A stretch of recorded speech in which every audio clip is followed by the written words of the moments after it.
1 Korintus 4. Kamu harus menganggap kami sebagai hamba Kristus yang bertanggung jawab untuk mengisytiharkan rancangan Allah yang belum diketahui oleh dunia. Inilah sifat utama yang harus dimiliki oleh seorang hamba seperti itu. Dia harus setia kepada tuannya. Aku tidak menghiraukan apa yang kamu fikirkan tentang diriku, ataupun apa yang difikirkan oleh sesiapa pun tentang diriku.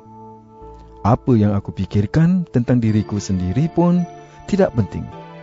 Aku tidak berasa bersalah, tetapi hal itu tidak membuktikan bahwa aku tidak bersalah.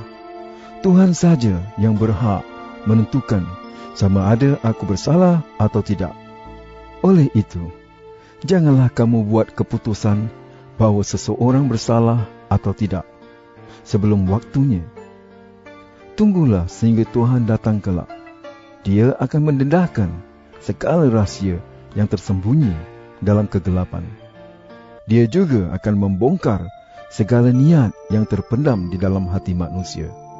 Barulah setiap orang akan mendapat pujian yang layak diterimanya daripada Allah.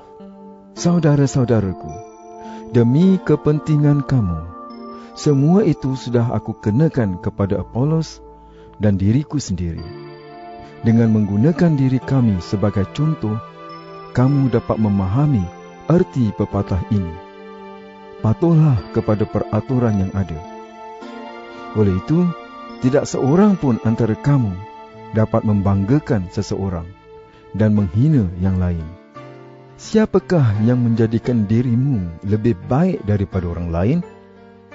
Bukankah Allah yang mengurniai kamu segala yang kamu miliki?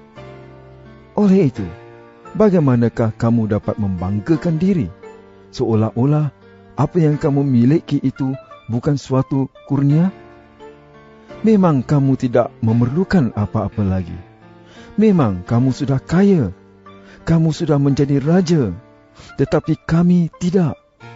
Alangkah baiknya jika kamu benar-benar raja, supaya kami dapat memerintah bersama-sama kamu. Hal itu demikian, kerana pada pendapatku, Allah memberikan kedudukan yang paling hina kepada kami rasul-rasul. Kami seperti orang yang dijatuhi hukuman mati di hadapan umum dan dijadikan tontonan untuk semua malaikat dan umat manusia. Kerana Kristus, kami menjadi orang bodoh, tetapi kerana Kristus, kamu menjadi bijak. Kami lemah, tetapi kamu kuat. Kami dihina, tetapi kamu dihormati. Sampai saat ini, kami lapar dan haus. Baju kami buruk. Kami dipukul.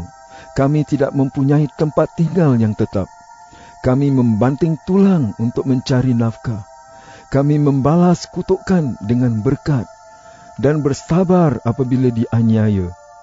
Kami membalas cacian dengan kata-kata manis. Kami dianggap seperti sampah masyarakat. Hingga saat ini, kami masih dianggap sebagai sampah dunia. Aku menulis hal ini kepada kamu, bukanlah untuk mempermalukan kamu, tetapi untuk menasihati kamu seperti anak-anak sendiri yang aku kasihi.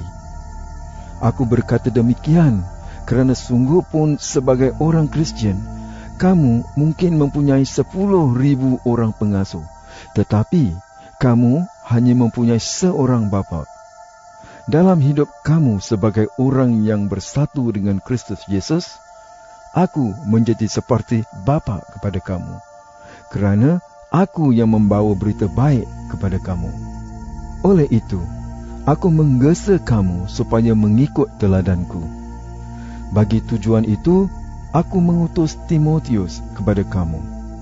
Sebagai pengikut Kristus, dia seperti anakku sendiri yang aku kasihi, dan dia dapat dipercayai. Dia akan mengingatkan kamu cara hidup yang aku ikuti setelah aku percaya kepada Kristus Yesus, iaitu cara hidup yang aku ajarkan kepada jemaah di mana-mana. Beberapa orang di kalangan kamu menjadi sombong, kerana mereka menyangka aku tidak akan melawat kamu. Jika diperkenankan Tuhan, aku akan melawat kamu tidak lama lagi. Lalu aku akan melihat apa yang dapat dilakukan oleh mereka yang sombong itu, bukan hanya apa yang dikatakan oleh mereka. Aku berkata demikian kerana pemerintahan Allah dalam kehidupan seseorang dinyatakan oleh kekuatan hidupnya dan bukan oleh kata-katanya. Yang manakah pilihan kamu? Haruskah aku datang kepada kamu untuk mengajar dengan keras, atau datang untuk mengajar dengan kasih sayang dan kelembutan?